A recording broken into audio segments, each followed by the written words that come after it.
Sade Pranam, Radhe Radhe. A very warm welcome to the day 58 of my YouTube channel Dental Tips.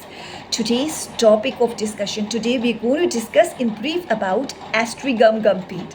Now this astrigum gum paint, it is used in various scenarios. It is advised by the dental practitioner to the subject, and the various uses of astrigum gum paint, it is advocated in the case of gingivitis, that is inflammation of the gums. When there are painful, swollen, bleeding gums, it is advocated by the dentist in the case of stomatitis, which may manifest as aphthous ulcers or canker sores, and it can occur anywhere in the oral cavity. It can occur on the tongue, it can occur on the inner aspect of cheeks, it can occur on the palate, it can occur on the floor of the mouth, it can occur on the inner aspect of the lips. It is advocated by the dentist to the subject in case of teething problem in infants.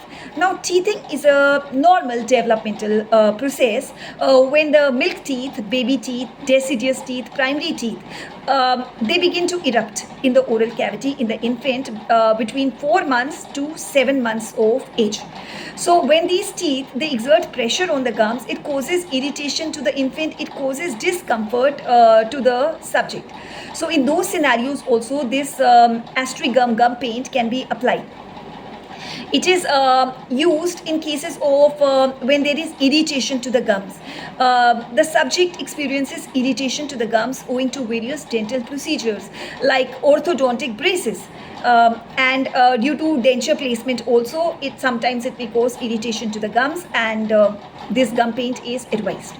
Now this gum paint basically contains zinc chloride and tannic acid. Now tannic acid has astringent effect, and it contracts the loosened gums, and it reduces inflammation signs, and it makes the gums firm.